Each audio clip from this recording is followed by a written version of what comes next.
Bismillahirrahmanirrahim. Alhamdulillahi Rabbil Alamin. Ya Rabbana lakal hamdu wa lakal syukru kama yanbaghi li jalali wajhikal karim wa li 'azimi sultanik. Subhanaka la nuhsi thana'an 'alaika anta kama athnaita 'ala nafsi. Falakal hamdu hatta tarda wa lakal hamdu idza radit wa lakal hamdu ba'da ridha. Allahumma salli wa sallim wa barik ala 'abdika wa rasulika Muhammadin wa alihi wa sahbihi wa sallim. Amma ba'du. Para jamaah hadirin hadirat jamaah Masjid Al-Falah yang dirahmati Allah, salamullahi alaikum jami'an wa rahmatullahi wa barakatuh.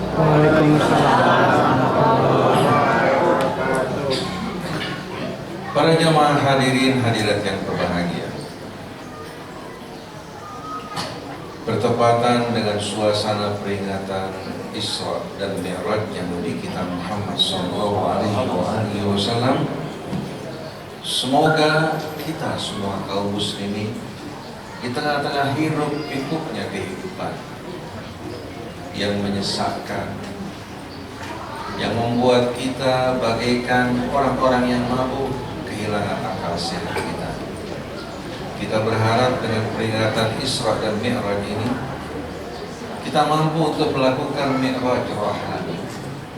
Walaupun tubuh kita di bumi, tapi hati dan jiwa kita dapat melakukan Mi'raj, menyatu bersama seluruh alam raya, menghadapkan wajah kita. Demikian pula menyandarkan hidup kita kepada Allah yang Maha Esa, yang Maha Kuasa, yang Maha Pengasih, yang Maha Penyayang lagi Maha Bijaksana. Kekuatan seseorang dalam hidup ini, kemenangan dan kejayaannya, demikian pula kebahagiaannya, berbanding lurus dengan hubungannya yang mesra, akrab bersama Allah Subhanahu wa Ta'ala. Apabila kita betul-betul menjaga hubungan yang manis dan mesra bersama Allah, maka Allah akan buka pintu rahmatnya, keberkahannya, kemuliaannya, dan akan mengangkat derajat dan kehidupan kita, baik dalam kehidupan dunia maupun dalam kehidupan akhirat. Kita tidak akan resah menghadapi berbagai macam tantangan dan cobaan hidup ini. Bagaimana mungkin kita akan resah sedangkan Allah selalu mendampingi dan mengiringi kita, membelai kita dengan kasih sayang. Oleh karena itu Bapak Ibu sering mendengar firman Allah, innal ladzina qalu rabbunallah tsumma istaqamu tatanazzalu alaihimul malaikatu alla takhafu wa la tahzanu wa abshiru bil jannati allati kuntum tu'adun. Sesungguhnya mereka yang berkata bahwa Tuhan kami, pemelihara kami, pelindung kami, penjaga kami adalah Allah. Kata Rabb dalam bahasa Arab, kata kerjanya adalah Rabba yarubu, artinya menjaga, memelihara, merawat, dan mengasuh. Sesungguhnya pemelihara, pelindung, pengasuh kami yang melimpahkan nikmat dan karunia-Nya atas kami adalah Allah. Bukan hanya sekedar ucapan, bukan hanya sekedar slogan, tapi ucapan mereka berbanding lurus dengan amal dan tata cara kehidupan mereka. Begitu hadirin sekalian dia melakukan hal ini, apa yang akan terjadi? Malaikat akan turun datang kepadanya silih berganti.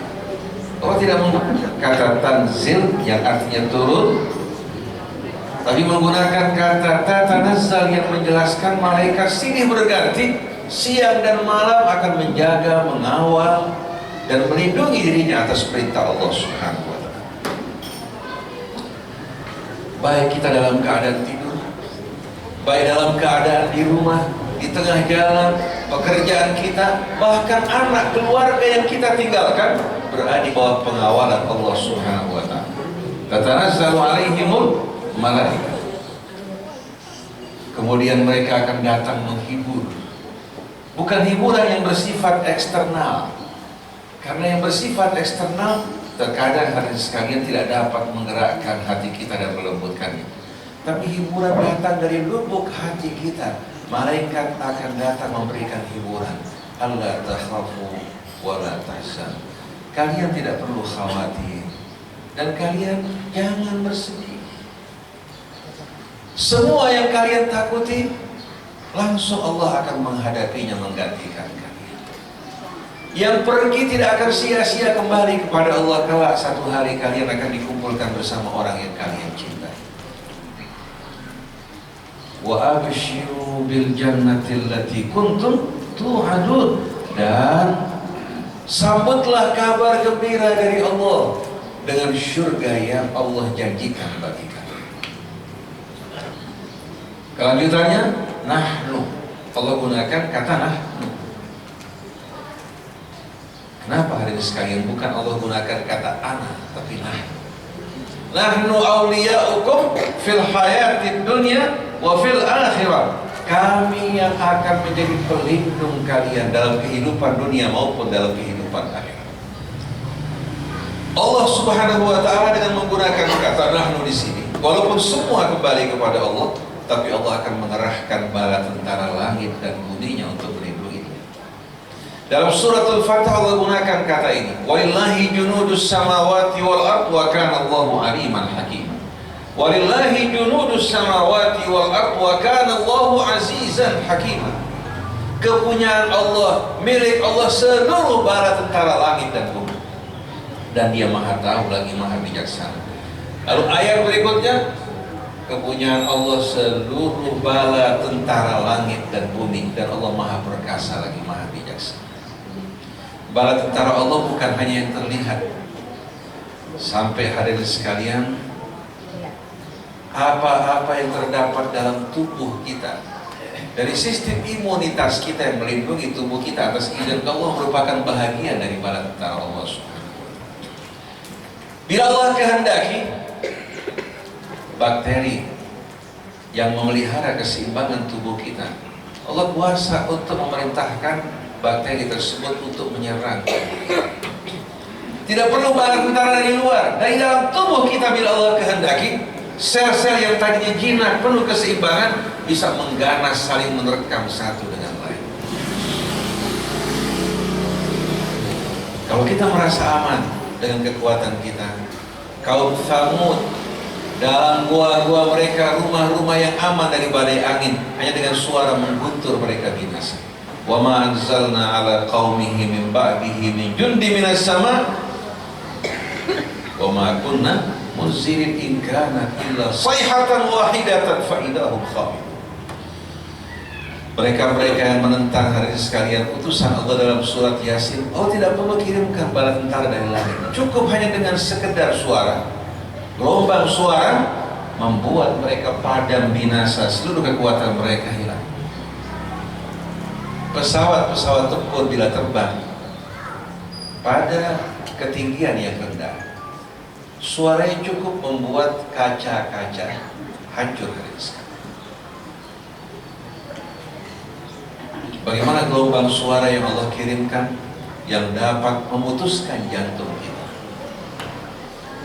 Begitu pula sebagaimana Allah kuasa untuk menghancurkan kita, kuasa untuk mengerahkan bala tentara yang tidak terlihat bahkan dalam tubuh kita, Allah juga kuasa mengirimkan pengawal-pengawal pelindung bagi hamba-hambanya yang berserah diri kepada Allah, yang mengagungkan maqam kebesaran dan keagungan Allah. Oleh karena itu dalam satu hadis qudsi Allah mengatakan apa? Man adali waliyan faqad adantuhu bil harb. Siapa yang berani mengganggu wali-waliku, arti orang yang menjadikan aku sebagai walinya, yang berserah diri kepadaku, aku mengumumkan perang terhadap dia. Orang apabila betul-betul berserah diri kepada Allah, menjaga hubungan yang manis mesra bersama Allah, tak ada satu yang kuasa untuk membahayakan dirinya di langit maupun di bumi. Nahnu awliya'ukum, kami yang akan menjadi pembela pelindung kalian, fil hayatid dunya wa fil akhirah, dalam kehidupan dunia maupun dalam kehidupan akhirat. Kira-kira hadirin sekalian, apalagi yang kurang? Kalau Allah turun tangan, tapi apalagi yang mampu melindungi kita, mencukupi kita bila Allah meninggalkan kita? La mani'a lima a'taita wa la mu'tiya lima mana. Ma yaftahillahu lin-nasi min rahmatin fala mumsika laha. Apa saja yang Allah buka dari rahmatnya bagi hambanya, tak ada satupun yang kuasa untuk menghalanginya. Ahok mengatakan kami kerahkan seluruh kekuatan kami, kekuatan finansialnya, kemudian juga kekuatan dan kemampuan resource yang dimiliki, dan dia mengatakan mengerahkan bala tentara langit, dukun-dukun dan lain sebagainya. Ternyata seluruh sumber daya yang dimiliki tidak kuasa untuk melindungi dirinya dari kekuasaan Allah. Oleh karena itu kemenangan tersebut bukan karena umat Islam kuat, tapi karena pertolongan Allah Subhanahu wa Ta'ala. Kalau mereka mengemban amanat, jujur, adil, dan berserah diri pada Allah, Allah akan berikan dukungan dan bantuan bagi mereka. Tapi bila berkhianat, bukan hanya nama baik mereka yang rusak, tapi nama kita kaum muslimin juga akan tersungkur dan terpuruk. Oleh karena itu bila kita diberikan amanat, jaga amanat dengan sebaik-baiknya. Sungguh menyedihkan orang-orang yang rela mencemarkan nama baiknya, keluarganya, bangsa dan negaranya hanya untuk kesenangan dunia yang tidak berarti. Dia membawa rakyat dan bangsa menuju penderitaan. Oleh karena itu tidak perlu khawatir menghadapi tantangan hidup ini. Nabi di tengah-tengah kaum musyrikin yang mengepung dirinya dengan sumber daya yang amat lemah, berhasil menggilas mereka. Bahkan di hadapan dua negara besar, Romawi dan Persia, ternyata hari sekali kedua-duanya tumbang berguguran, bukan dengan kekuatan kaum muslimin, tapi dengan bala bantuan dari Allah. Wa ma yumsik fala mursila lahu min ba'di. Tapi kalau Allah sudah menahan rahmatnya dari seseorang, tak ada satupun yang kuasa untuk membuka dan menolong diri. Nahnu awliya'ukum fil hayatid dunya wa fil walakum fiha ma tashtahi anfusukum walakum fiha ma tad'un. Dan di sana kalian akan jumpai apa saja yang kalian inginkan, bahkan apa yang kalian tidak bayangkan Allah akan sajikan, sediakan bagi kalian. Nuzulan min ghafurir rahim. Nuzul dalam bahasa Arab ma yuqaddam lin nazil awin nuzala, yang dipersembahkan, disuguhkan untuk para tamu, namanya nuzul. Di sana orang yang beriman tidak lagi bekerja, akan selalu menjadi tamu yang dilayani, yang mendapatkan nikmat yang tak pernah terkhayalkan oleh benaknya, terlihat oleh matanya, terfikir oleh pikirannya, dan tidak pernah hadirin sekalian dia merasakan sebelum. Kenikmatan yang kekal dan abadi. Sebandingkah dengan kenikmatan dunia dengan nama kosong? Rezeki yang kita harus dapatkan dengan perjuangan, bahkan meletihkan, melelahkan. Di sana orang akan menjumpai kebahagiaan yang sejati. Nuzulan min ghafurir rahim. Kemudian ayat berikutnya Allah mengatakan, wa man ahsanu qawlan mimman da'a ila Allah wa 'amila shalihan wa qala innani minal muslimin. Bukan harta sebagai lambang kemuliaan, bukan pula jabatan dan kedudukan, bukan pula gelar, bukan pula ketampanan dan kecantikan, bukan pula status sosial. Allah katakan, siapakah yang lebih baik, tutur kata, dari seorang yang hidupnya berjalan di jalan Allah dan mengajak manusia untuk kembali kepada Allah. Bukan mengajak manusia bergolong-golongan, berkelompok, berpartai, kemudian berpecah belah masing-masing, berupaya untuk memperjuangkan kepentingan mereka, tapi mengajak kepada Allah. Maka di saat dia mengajak kepada Allah, dimanapun Anda berada, di kelompok mana, organisasi mana, tetap hati Anda semua akan tertuju pada Allah. Di parlemen kita akan bersatu, di pemerintahan kita akan bersatu, karena hati kita semua kembali kepada Allah. Siapakah yang lebih indah tutur katanya dari orang yang mengatakan, yang mengajak kepada Allah, wa amila shalihan, dan dia mengisi lembaran hidupnya dengan amal saleh, lalu dengan penuh rasa syukur yang tak terhingga. Dengan karunia yang Allah berikan, dia berkata, innani minal muslimin, sesungguhnya aku dari orang-orang yang berserah diri kepada Allah. Ini nama yang Allah berikan untuk Ibrahim dan para pengikutnya. Ini nama yang Ibrahim berikan untuk para pengikutnya. Dan ini nama yang Rasul berikan untuk para pengikutnya. Innani minal. Kalau kita semua, apapun suku kita, apapun warna kulit kita, apapun bahasa kita, apapun latar belakang organisasi kita mengatakan innani minal muslimin, akan bersatu apa tidak? Tapi kalau yang satu mengatakan innani minan nahdiyin, innani minal muhammadiyin, innani minas salafiyin, bagaimana kita akan bersatu? Fanatisme akan mengoyak-ngoyak persatuan kita, akan melemahkan kekuatan kita, hingga membuat kekuatan minoritas yang memusuhi kita, mereka mampu berkuasa, menguasai kita karena pertentangan, perselisihan di antara kita.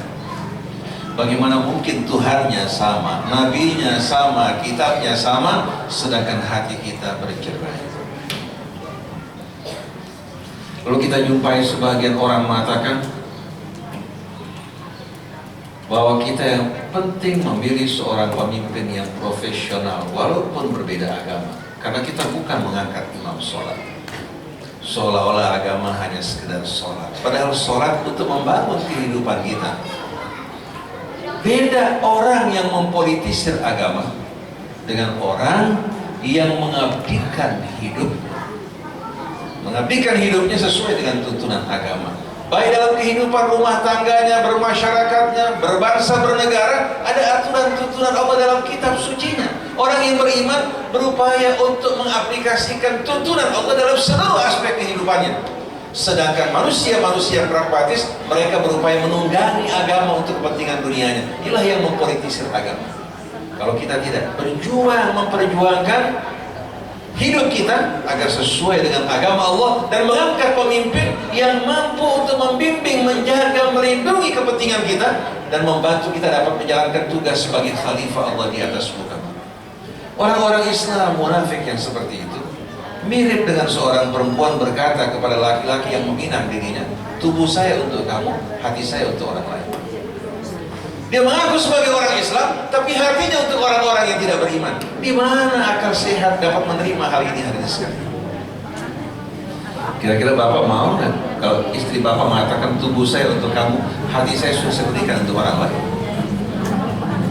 Dia berkata pada Allah, saya masuk ke dalam Islam, saya beriman pada Allah, saya sholat, saya puasa, saya haji, tapi hatinya bukan untuk Allah, Rasulnya dan orang yang beriman. Kira-kira neraca apa yang dipergunakan hari ini? Padahal Allah mengatakan wa ma umiru illa liya'budullaha mukhlishina lahuddin. Ala lillahi dinul khalis. Ketahuilah, yang diterima oleh Allah hanya pengabdian yang murni dan tulus. Allah memberikan kita segala-galanya, lalu kita hari ini sekarang memberikan untuk Allah sedikit yang tidak berarti. Kalau kita melanggar hukum negara, undang-undang yang telah disepakati dianggap sebagai pembangkangan. Tapi Allah yang menciptakan langit bumi, yang menempatkan kita sebagai khalifahnya, melimpahkan nikmat karunia di atas muka bumi, kita berkata pada Allah, Allah tidak punya hak untuk mengatur kehidupan kita. Padahal Quran diturunkan untuk mengantarkan kita menuju jalan keselamatan. Jadi orang yang paling mulia bukan orang yang berharta, bertahta, yang memiliki silir-silir yang cantik di samping istrinya yang dibanggakan, tapi orang yang mulia yang berkata innani minal muslimin. Ini kesempatan yang Allah tawarkan bagi setiap orang dan setiap bangsa, bukan hanya orang yang hidup bersama Rasul, bukan hanya orang yang sebangsa dengan Rasul. Kita semua punya kesempatan, bahkan lebih dari itu. Bapak Ibu tidak berjumpa dengan Rasul, tapi beriman kepada Rasul, beriman kepada Al-Quran, bisa lebih mulia dari orang yang berjumpa dengan Rasul. Kurang apa Bapak-Bapak Ibu sekalian? Saya ingin tanya pada Bapak Ibu, mana yang lebih dekat hubungan nasabnya Abu Lahab atau Bapak-Bapak Ibu saya dengan Rasulullah? Tapi Abu Lahab diharamkan dari hidayah Allah. Allah katakan tabbat yada abi lahab wa tab. Tapi Bapak Ibu yang tidak punya hubungan darah mendapatkan hidayah dari Allah yang bisa menyelamatkan dunia dan akhiratnya. Kira-kira pemberian Allah besar apa tidak? Anak Nabi Nuh ingkar dan kafir, begitu pula istrinya. Padahal ayahnya seorang nabi, seorang rasul, hidup bersama mereka 950 tahun. Tapi bapak-bapak yang tidak hidup bersama seorang nabi, jauh jaraknya antara bapak ibu dengan Rasulullah, tapi mendapatkan nikmat karunia beriman kepada Allah. Ini lebih patut kita jaga daripada harta kita, hidup kita, keluarga kita, bahkan jabatan yang kita miliki. Coba kalau seorang mukmin hari ini sekalian, ketika ditawarkan yang haram, dia mengatakan, inni akhafullaha rabbal alamin. Dia ingatkan, bertakwalah pada Allah, jangan kau rusak hidupmu, bangsa dan negaramu dengan perbuatan hina yang kamu lakukan.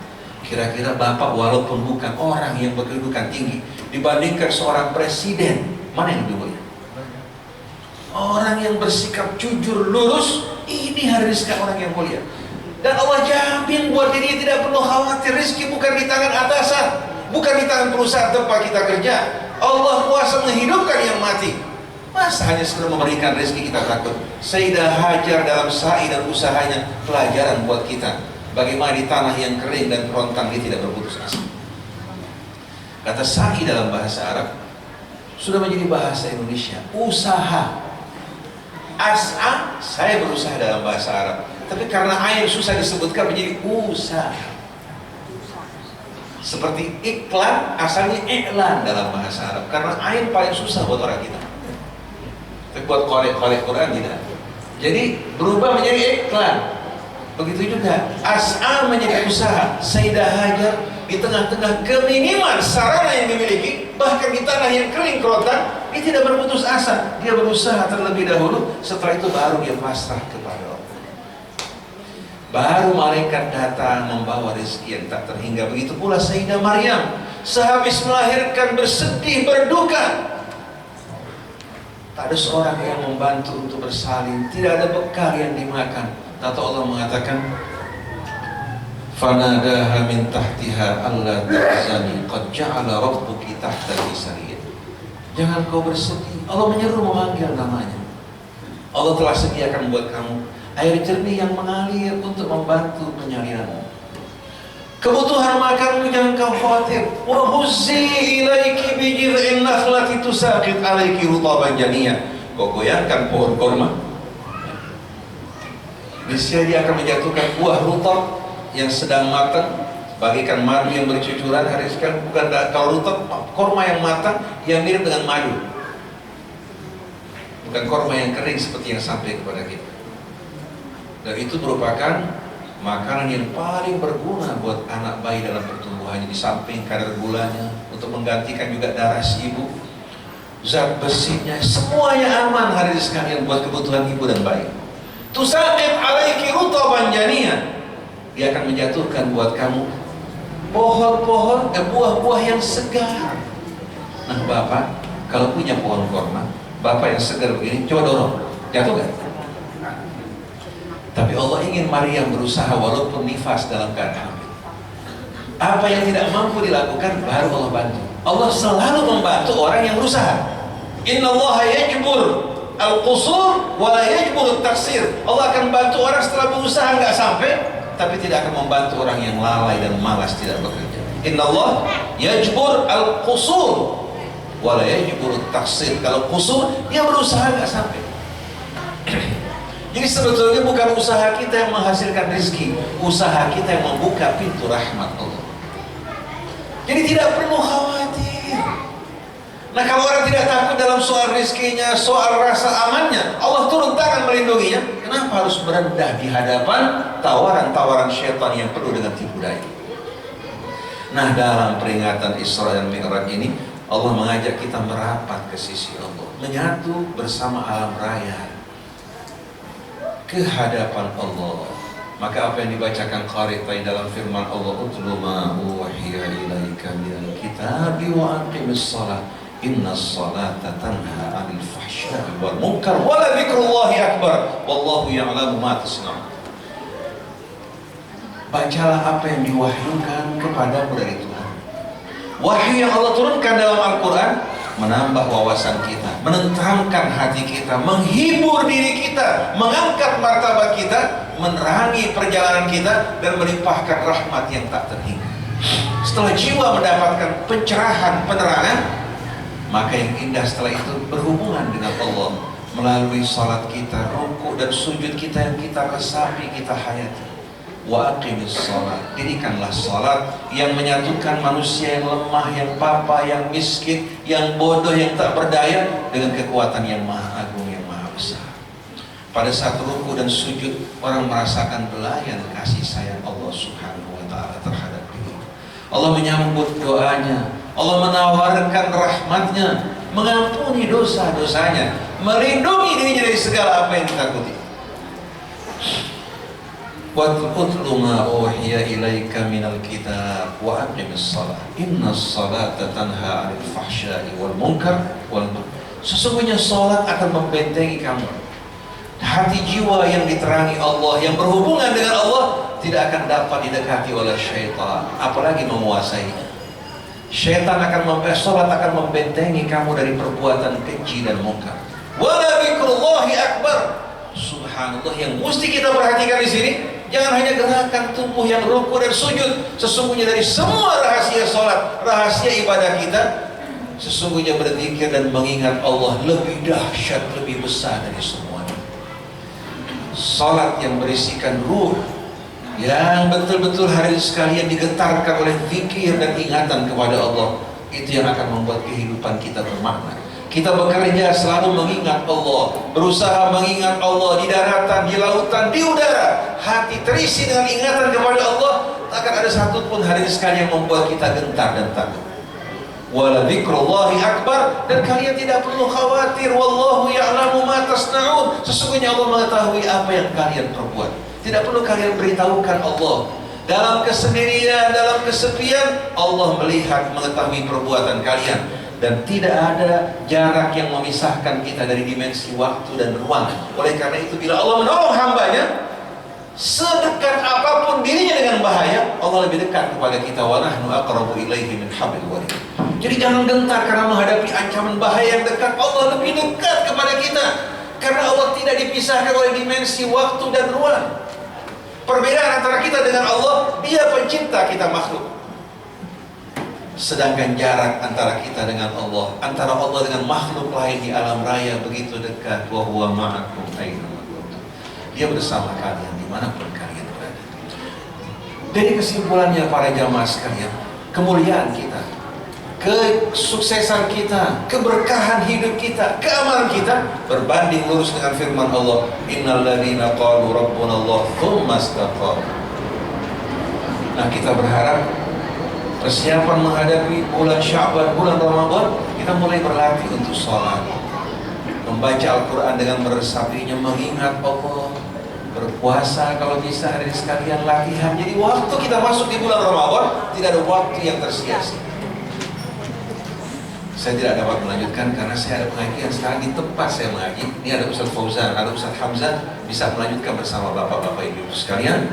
Mudah-mudahan Allah memberkahi kita, mengampuni dosa kita, dan membantu kita untuk dapat menyempurnakan Rajab, Sya'ban, dan membantu kita untuk dapat berpuasa di bulan Ramadan. Allah ampuni dosa kita, kedua orang tua kita, memperbaiki anak-anak kita, menjadikan mereka anak yang saleh, yang memahami Al-Quran, hidup dengan tuntunan Al-Quran, dan menyatu bersama seluruh alam raya dalam keseimbangan dan keharmoniannya. Semoga Allah menutup hidup kita dalam keadaan husnul khatimah. Amin ya rabbal alamin. Subhanakallahumma wa bihamdika asyhadu an la ilaha illa anta astaghfiruka wa atubu ilaik. Wal afu minkum. Wassalamualaikum warahmatullahi wabarakatuh.